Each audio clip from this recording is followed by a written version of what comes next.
But as a father who loves his son and who is more knowing in the ways of the world, I had to do this to protect my boy.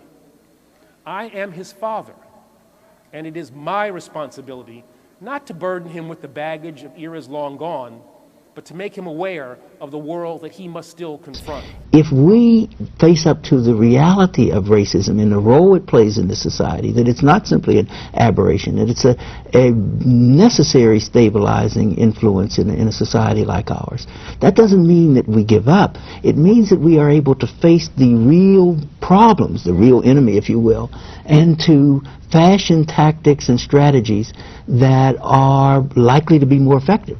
Not guaranteed, not likely even to bring about the kind of era we thought about when we sang "We Shall Overcome," but likely to be a more meaningful, lead to more meaningful endeavor than we're now engaged in. Bell is the author of several books on the struggle for racial justice in this country. His newest is Faces at the Bottom of the Well, The Permanence of Racism. Hello and welcome. Thank you very much. Why is racism so indestructible? Racism is an important stabilizing function, serves a stabilizing function in a society that is built on property. And in a society where a great many whites don't have any property to speak of, certainly don't have as much as those on the top, what this society has given them from the time of slavery to the present is a sense of property in their whiteness, that their skin color enables them to somehow identify and live vicariously the lives of those on the top, as also through the soap operas and the tabloids and the hopes through the lotteries, and to feel superior to blacks who, whatever their status, are deemed on the bottom.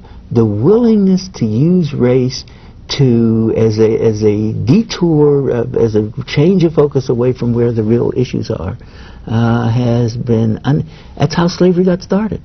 Those able to afford slaves were able to convince those whites who could not afford slaves that somehow, even though the presence of slaves meant that the rest of those whites were always going to be in a disadvantaged economic position, that they needed to stay together to avoid, to fight off the slave revolts and all the rest. And we have the same thing today with affirmative action and some of those policies, don't we? But So there was no white race, but in the colonies of what would become the United States, what did we see in the 1660s, 1670s? We began to see that Africans of indentured servant status realized, as did the white indentured servants, the Europeans who hadn't even been called white yet, that they had a lot of things in common, like the fact that they were all getting their clock cleaned by the elite. And so they would get together, more than our history books taught us, to foment rebellion against the elite, to try to get a better deal for themselves on the basis of economic necessity and economic justice.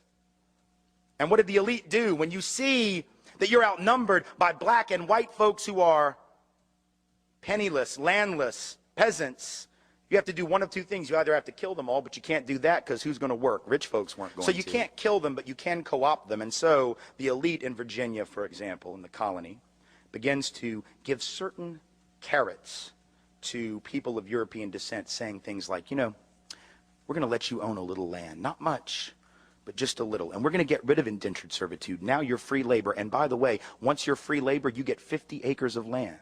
Just because you're free labor, see? So we're going to cut you in on this deal. We're going to let you enter into contracts. We're going to let you testify in court. And here's the best of all. We're going to put you on the slave patrol to keep those people in line, right? The idea was you're still going to get your clock cleaned. We still don't like you.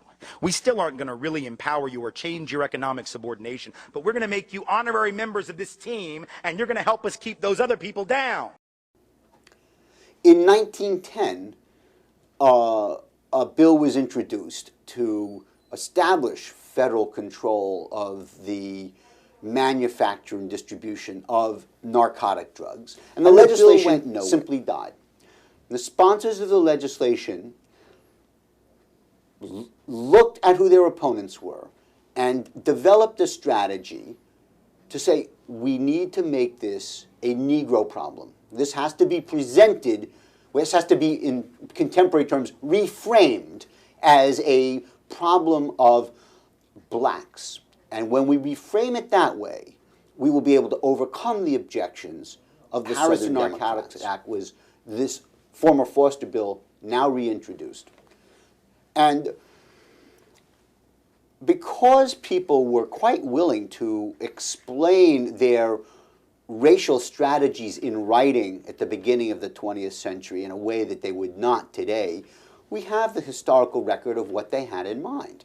We have the historical record to say, we portray this as a problem of the lower class, shiftless blacks. That cocaine, in particular, was characterized as the principal cause of the rape of white women in the South. You have to understand that historically, racial fears that whites had of out-of-control blacks was the ingredient that got this unsuccessful legislation passed.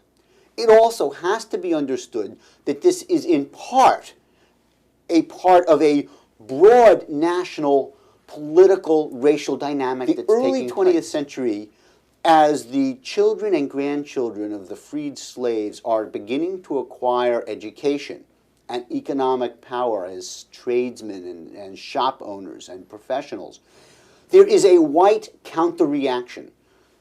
The number of lynchings is increasing.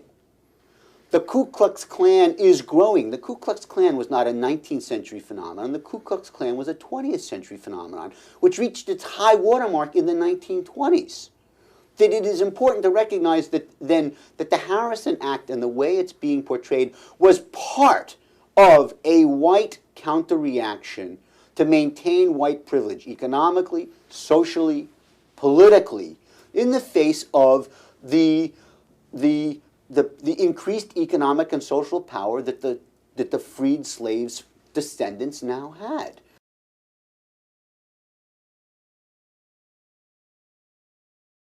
Here's how I would approach that issue as a statistician or a political scientist, or no, as a psychologist, which I'm not, is how abstract you handle the race thing.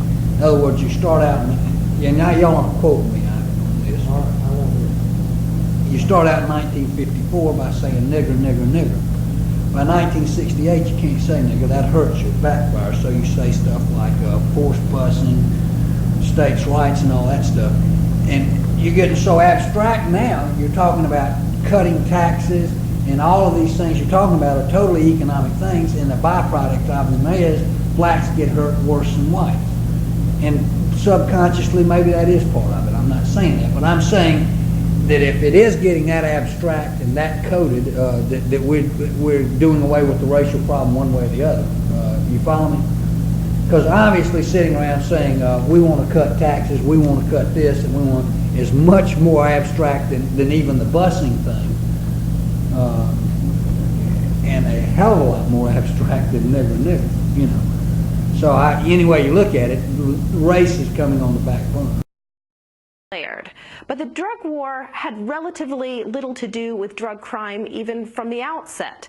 The drug war was launched in response to racial politics, not drug crime. The drug war was part of the Republican Party's grand strategy, often referred to as the Southern strategy, an effort to appeal to poor and working class white voters who were threatened by, felt vulnerable, threatened by the gains of the civil rights movement, particularly desegregation, busing, and affirmative action.